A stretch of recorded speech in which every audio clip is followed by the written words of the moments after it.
Hello, my friends. John LaRuffa here with another Straight Up Solo. And in this episode, we're going to talk about my top 10 solo games of roughly the last 6 to 8 months or so, kind of since last September. Okay, so I'm going to say, the 2023 edition thus far. All right, now these are the games that are pretty new. All of them have been released in that time period and have really been just an absolute joy to play. Ones that I like playing, ones that I feel like will stay in my collection for my duration of my collection. And so that's kind of the criteria, because there's a ton of awesome games out there and I've got a lot of historical favorites, but I'm going to focus on the new stuff for this episode. Okay, so number 10 is Tiletum. All right, now I know there's a lot of people who struggle with some of the solo implementation of this game, but I got to tell you, even with that struggle, I still have really enjoyed my plays. It is just a fun game that takes some of the spirit of what you saw in previous games like Sakano over here, which is off camera, and just changes it up. And it's a lot of interesting mechanics that really push you to try to get, really good scores. And I will definitely say that the AI bot is a little confusing in some ways because their game is much different than yours as far as how the actions go with the cards and priorities. But in the spirit of it, I'm just very happy to be able to play it solo. It also plays very well as a multiplayer game. It's one of those few games I've gotten to the table multiplayer as well because I enjoyed it so much solo. And it's definitely been one of my favorites, my 10th favorite of the last, several months since last September. Number 9, finally Friedman Freeze does it. He makes a solo game that is enjoyable to play over and over again, and that is Findor. Now, Findor is a game about building literally an industrial engine, right? So what you're trying to do in this game is you are trying to customize your actions to make them better, and in doing so, build different buildings that can do different things for you. Each of the buildings is worth 50 points, but to win, you've got to get over, I think, 700 or 750, and that is a really tall order. The buildings you see are different every time, so you don't have the same game. So the dynamic at which you build those buildings and how you invest in the actions and how you use this basically semi-rondel mechanism to take your turns is really interesting. Plus, the game provides an immense amount of time pressure as it continues to build these railroads as the town builds them. It kind of hastens you forward. So I really like Findor. I think it's fantastic. It's definitely a keeper. Okay, that was number 9. Number 8, a game that also had captivated me and took a while to learn and understand the prioritization of the bot. But once I did, I really fell in love with it. And that is Terracotta Army. Now, what do I like about Terracotta Army? It's the fact that it's so different from anything else that I've played in a very long time. At its essence, it is an area control style game where you're basically trying to build this terracotta army in spaces that are going to score, getting majorities both in the lines that you're on as well as the groupings and everything else. But in order to do so, you have to deal with this multi-dimensional back and forth mechanism here in this action wheel. And I think that it's just a very interesting set of dynamics. Plus, each of the pieces have different bonuses when you build them. And so when you play it down, they can help you manipulate the board and change things up. The AI on this one is very difficult to follow if you go step by step. You almost have to understand and learn the spirit of this bot. And when you learn the spirit of it, then you can apply that spirit and have a much more enjoyable game saying, this is the best move that he would take, and here's how he's going to prioritize things. So it's not like playing two-handed, because you still use his mechanism to choose his actions and to choose what he's going to do. But then when it comes down to the placement of things, once you understand the spirit of what he's trying to do, then you can know where he ought to place. And that's where it takes, I think, a lot of the work to try to figure that out. Once you grasp that, it's a fantastic game. It plays great solo and it's quite challenging. All right. That was number 8. Here comes number 7. Number 7 is a game that I got really later in 2022, and it has stood up over multiple plays. It's fun every time there is a challenge to try to maximize your score, and that is Twilight Inscription. I simply love this game. Plain and simple, it is just fun to try to figure out how you're going to deal with all the different board combinations and really crank out the best score. The time pressure in this game is immense. The AI continues to score on the tracks and push you to really pay attention and think about what you're going to invest in. There's a risk versus reward. And ultimately, it just looks cool, right? There's just so much to cross out. There's so much to fill in. There's so much to consider. But I never feel overwhelmed by playing it. Now, it doesn't have all that thematic goodness, I guess. I mean, the theme is there, but I never played Twilight Imperium, so I know that it doesn't necessarily capture that. But the lore, I think, is still built in, and in general, the player powers that are different kind of represent that base game, if you could say that. And so it's worth, I think that the people who like the Twilight universe, as far as the Inscription or Twilight Imperium, not the Twilight Vampire, will appreciate this game regardless, but it's very different than the other one. So, number 6. Number 6 is a game that really solidified for me the ability for Shem Phillips to do fantastic solo games, and that was Wayfarers of the South Tigris. Now, again, people, and I'm just hearing all the components dump. People have said that this game cheats because the AI is so different than what you're doing. For me, I don't care because I still get to play a fascinating game, even if the AI is ridiculously difficult to beat and does things that are way different than me. I don't care. I just think this game is so cool to build your tableau, to try to do different actions, to grab different cards, to focus on different things, to try to race him across this, I guess it's going this way, this board here to get the best bonuses. I find that game fantastic, and I really appreciate it. And I'm happy to be able to play it solo, even if I lose, every time. And the fact that the bot has 4 different styles to it means that you can vary things up. It's just, I think it's very fun. It's very, very enjoyable to play.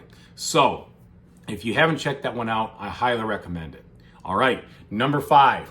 Number 5 is the Uwe Rosenberg game, Oranienburg Canal. And I'm so glad it finally showed up. Oranienburger Canal. I'm so glad it finally showed up. This one took forever to get here. But this game, in and of itself, is a very interesting card-based puzzle game.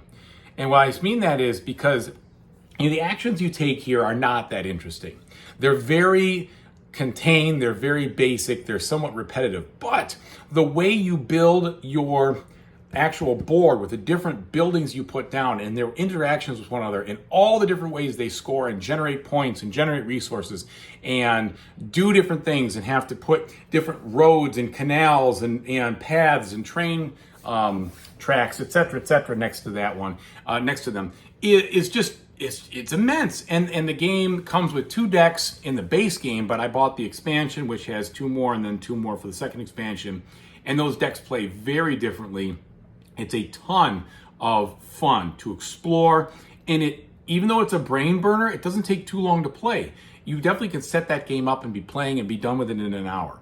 But I just think it is really a gem. And I'm so happy to see a non-polynomial game kind of get back to the forefront of an Uwe Rosenberg offering. And I think it outshined his other release this year, which was a TUL, which wasn't a bad game by any means. It was good, but it didn't make my top 10. It wasn't nearly as good as Oranienburger Canal, in my opinion. So that was number 5. Number 4. Number 4 was a weird, interesting sleeper hit for me. It was Sabika. Sabika wasn't even in my radar. It wasn't at all. And one of my reviewers, or not my review, my commenters, people who subscribe and comment a lot on my games, pointed this one out and said, I'm sure you're going to get this. And I'm like, I haven't really checked it out. And when I looked at it, I was kind of like, I don't really know what to make of this. But let me tell you, I'm so glad I did check it out, because I'll tell you what to make of this. This is pure European glory when it comes to an exciting and fun game to play. This is such a tight rondel mechanism with such agonizing decisions about where you're going to move your pieces, because you can only do a certain amount of action so many times. And when you go to one, you because there are three different rings, that means you're not going to the other ones. And there's only a couple of rounds in the game, so you have, well, there's more than a couple, but it's very constrained. And yet, there's so much variety in what's going on in that game. Not only are the cards that you play, they change your strategy immensely, but they do so many different things and they allow you to focus on so many different aspects of the game. And yet, the decisions and how you're going to get to what you want to do are very tough. You have to work out that plan because the rondels are very cash constrained. You know, you can't go to a spot that someone else goes to unless you pay extra money. And that's tough, right? Because you don't have a lot of money. And also, when you go to one spot, that means you didn't go to a bunch of other ones, and that you're gonna have to wait. So it's really cool. I really like how it plays, and it is just a ton of fun solo. And it feels competitive. So there's one where the bot doesn't seem like it's cheating by any means. It feels very competitive, and you can kind of try your best to outsmart it and win. But he's a squirrely one, and it can be very difficult to win that game. But when you do, it's very rewarding. All right. The bronze medal, number 3.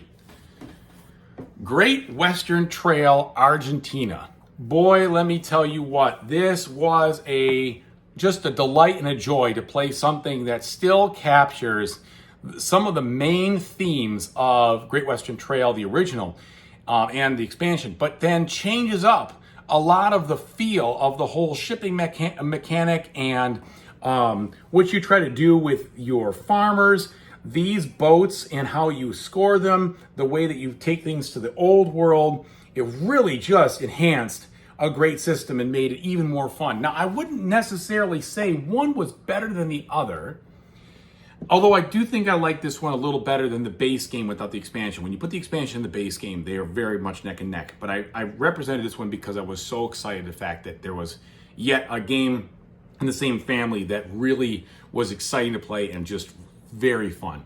A lot of tense decisions, a lot of interesting strategic paths you can take. You can focus on different things. Just like the other one, you can focus on your hand of cards. You can focus on the best buildings to try to build out and score points there.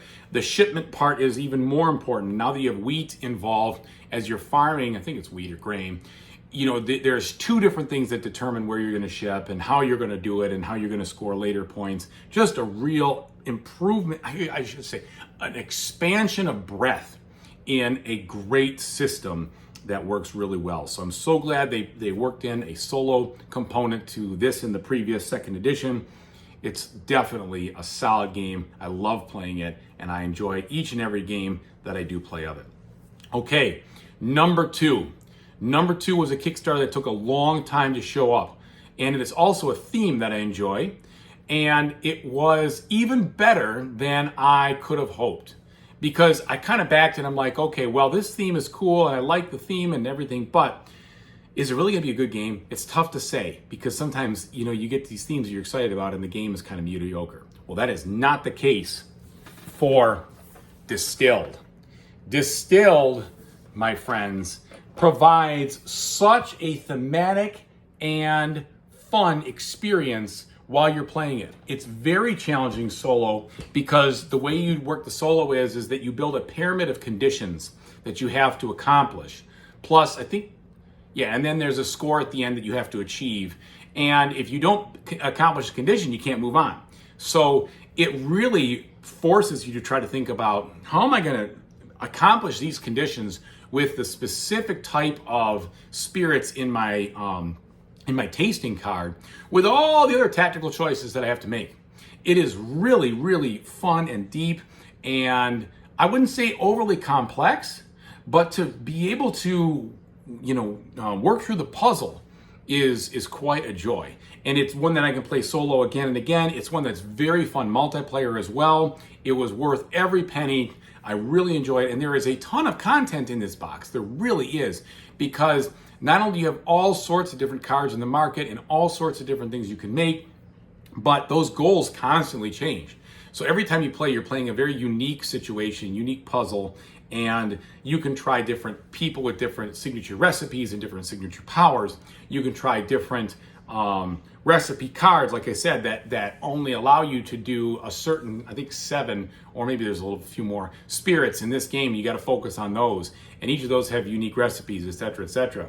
Just so much fun to play and so cool of a game. And I'm so glad they took a cool theme and made it into an awesome game that actually kind of feels like you are distilling products and spirits.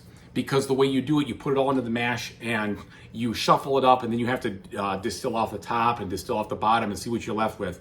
And what you're left with is what you've produced. And that's the kind of thing, although they've got it down to much more of a science these days. But in all honesty, that's kind of how it worked when people were starting to distill different spirits, right? And the way that you age things to get more points, and the way they can pick up different flavors and stuff is cool thematically, but also they pay different amounts, and you really don't know exactly what kind of flavor they're going to pick up. It doesn't feel random. It feels just uncertain enough to not be a complete exercise in just, mathematics or whatever, or very deterministic, but really fun. Love Distilled. Okay, my number 1 for 2023 thus far in June was not one that I thought was going to be a number 1. In fact, I had no expectations for this game. I didn't even know what it was going to be like. And yet, every time I've played it, I've been blown away by the amount of delicious choices and fun that I'm having with this game. And that is the collector's edition of Darwin's Journey. This game in the collector's edition contains a whole bunch of stuff that leads to a ton of replayability modules, and I ended on a few other little small expansions too, but there's different maps, there's different boards that you set up. I should say there's 2 maps, there's all sorts of different tiles, there's different conditions, there's different places you put things. All of it basically leads to a very unique game every time, with different kinds of focuses, different kinds of action tiles and specializations you can take. And it is just plain and simple a joy of a Euro to play. It is a heavy, meaty Euro. So if you don't like Euro games, you're going to find this one probably repulsive. But if you do, this is in the wheelhouse. I'm telling you what, because you're basically trying to take actions. The more expensive, so to speak, the action, the better it gets. You're trying to optimize your exploration engine, I guess you could say, by making your people better and more good, and more proficient at what they do. And then that allows them to do more strong and more prestigious actions, I guess, or get more out of them. And you're still trying to do what thematically makes sense in someone's exploratory journey to study interesting plant and animal life. And that is, you're looking for these kinds of animals and plants to be able to log them, to send samples back, to put them in the research category, and then you're getting more money and points when you're doing that. But there's so many things you can do. You can explore islands, you can move your ship around, you can focus on your people, and you can focus on accomplishing certain goals, and there's different conditions. It's got everything you need in a fantastic Euro. And I haven't even finished plumbing the depths because of all the expansions and such that you can work in there. And they're not overwhelming expansions, but they all add something completely different. And so it really changes up the flavor of the game. But Darwin's Journey is definitely at the tops of my list right now as we get into the summertime of 2023.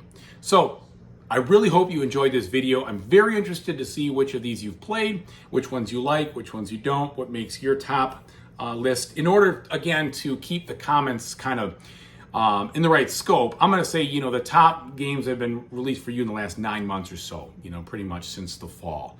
That way, like I said, there's a ton of games that I like, a ton of them, right? I mean, Fields of Arle and, 1896 over there you can see, and Carnegie. I mean, all of these other games are, if I did it in the top 10, a lot of them would be rehashes of videos I've already made. But this one in particular, I wanted to focus on the new stuff that I've gotten over the last several months and where they go in the top 10. That being said, Darwin's Journey would make a top 10 list no matter how I cut this, and so would Distill, because those two are fantastic, and maybe even Great Western Trail. I mean, right now, these are very, very exciting to me to play. I've played them a lot. I will continue to play them. They've already stood the test of multiple plays, putting them away, relearning them after I've, refreshing myself and playing again. So I know that the new game syndrome has worn off, and now we are into genuine feelings of these are fantastic.